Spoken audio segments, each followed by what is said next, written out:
aí, beleza? Redação agora, redação. E como eu prometi, falar de introdução. E nós vamos ficar aí um tempo, algumas semanas, falando de introdução, depois algumas semanas falando de desenvolvimento, e depois algumas semanas falando de conclusão. Falando assim da estrutura da redação mesmo. Escuta, eu repeti aí, um negócio que eu já tinha colocado no seu texto. Certo? Algumas coisas que eu já tinha colocado no seu texto. Olha só, a estrutura argumentativa. Eu disse que para você aprender a estrutura argumentativa, é importante aprender o que é um período argumentativo, ou seja, o que é uma frase argumentativa. E aí eu falava com você sobre a ideia de que a frase ideal tem que ter 2, 4 orações. Eu até fiz exercícios com você no quadro, lembra? Os operadores e a coesão argumentativa. O que é operador? É conjunção. É isso que é operador argumentativo, é conjunção. Os operadores são as conjunções. E esses operadores são fundamentais para sustentar o seu texto, para demarcar opinião no seu texto. Os operadores. E agora, a estrutura do parágrafo. É muito importante que você entenda o seguinte: o parágrafo quase sempre é um conjunto de 3 ou 4 frases. Claro, o parágrafo pode ser de introdução, de desenvolvimento, de conclusão, ou o parágrafo pode ser um texto completo em si. De repente, por exemplo, e antigamente, quando havia muitos vestibulares discursivos, por exemplo, era normal que a pergunta de história exigisse como resposta um texto de 5 linhas, 10 linhas. Não é? A pergunta de história exigia que você escrevesse bastante para que ela fosse respondida. Isso era bastante comum antigamente. Aí você fazia um parágrafo, e o seu parágrafo era um texto completo, que tinha introdução própria, desenvolvimento próprio e conclusão própria. Tá, mas eu quero falar de introdução. Não é? Eu quero falar de parágrafos dissertativos, argumentativos, de introdução. De introdução. Existem trocentos modelos, vários modelos. Mas eu vou te passar só uns 5, mais ou menos. Por quê? Porque se eu te passar 50, eu vou muito mais te confundir do que te ajudar. E eu sinceramente acho que o aluno tem que saber uns 3 e ir para a prova com esses 3 na ponta da língua, assim. E eu não estou falando sobre decorar frases para colocar, decorar citação para colocar. Eu não estou falando disso. Eu estou falando de você ter estruturas prontas de redação. É disso que eu estou falando. De você ter estruturas prontas de redação. É disso que eu estou falando. Beleza ou não? Olha só alguns parágrafos aqui de introdução. Oposição. Esse é o melhor deles. É o melhor de todos. Por que eu acho que é o melhor de todos? Porque é o mais fácil para quem faz e é o mais fácil para quem corrige. E no caso do Enem, sempre, a proposta é social.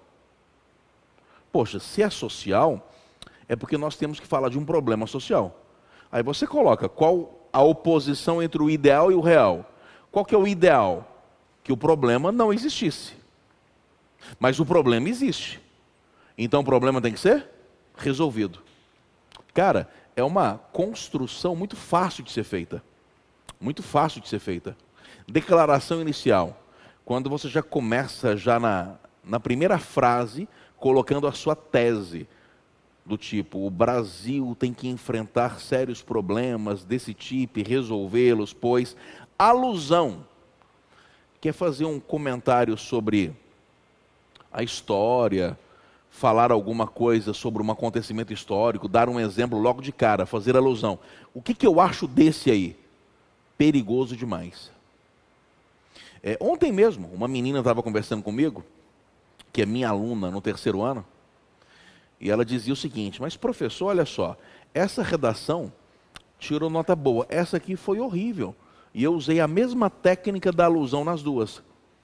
Mas por que numa ela foi bem e na outra foi mal? Porque naquela em que ela foi bem, ela dominava o assunto. Ela tinha base teórica para começar o texto com alusão histórica. Naquela em que ela foi mal porque a proposta falava de um assunto que ela não dominava. Ela não tinha nenhuma alusão para colocar sobre o assunto.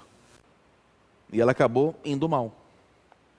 Ela não tinha qualquer alusão para falar sobre o assunto. E acabou indo mal. Certo? Qual que é o problema de você começar com uma alusão histórica? É que às vezes você domina o assunto. Às vezes não. E se o aluno é acostumado a fazer redação toda vez, começa a redação falando um pouco de história, se ele não dominar o tema, ele se ferra. Vai ficar forçado, vai ficar ruim. Citação, eu acho mais complicado ainda. Não, é legal começar com a citação, desde que ela seja bem encaixada. Mas há o risco de você não conseguir fazer a citação logo de cara. Não, gente, lembra quando caiu sobre educação para surdos? Como é que você faz uma citação específica? A maioria faz citações genéricas. Aí é uma citação que mais atrapalha do que ajuda, porque fica aquele negócio genérico. Então, eu sinceramente acho que você pode até gostar de fazer citação, mas essa nunca é a sua primeira escolha, é a segunda. A sua primeira escolha é aquele modelo mais fácil possível. Agora, se der certo uma outra mais sofisticada, você coloca. Se você estiver seguro para colocar, você coloca. Eu te aconselho a dominar umas 3 possibilidades, de 3 a 5.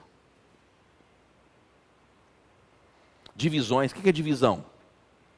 Quando você já começa o texto dizendo, olha, esse problema pode ser encarado dessa forma e dessa forma. Eu vou fazer algumas dessas aí todas. Quando você faz uma pergunta retórica, o Brasil resolverá os seus problemas em relação à habitação ou aguardará um novo desabamento? Certo? O que é pergunta retórica? É aquela pergunta cuja resposta é óbvia, né? Começar com frases nominais, frases sem verbos. Eu quero falar, por exemplo, sobre intolerância social no Brasil. Pedras nas mãos, raiva nos olhos, templos em chamas, ponto. São essas marcas do ódio no Brasil e blá blá. Adjetivação, você começa com um adjetivo 2, não é? Absurda. É a forma como se caracteriza a maneira como o brasileiro age diante do outro. O que é figurativização?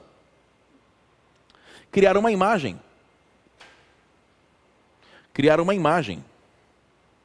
Aquela que eu fiz assim, ó, pedras nas mãos, ódio nos olhos, igrejas em chamas, não é?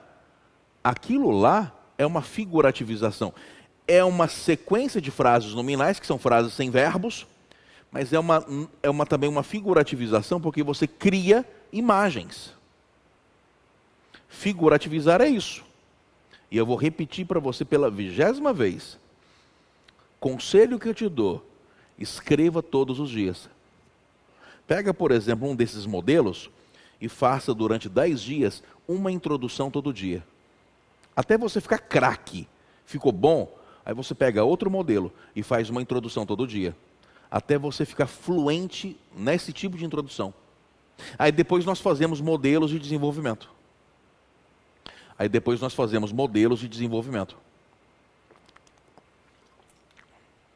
É importante demais você prestar atenção nisso.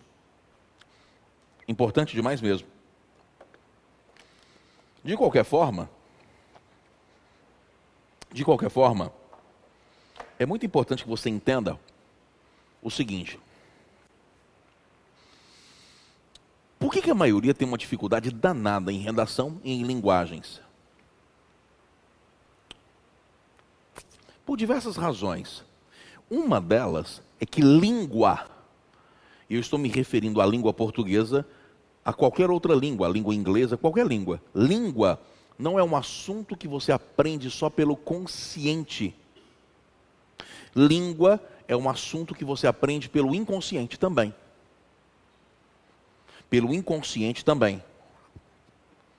Exige consciente inconsciente.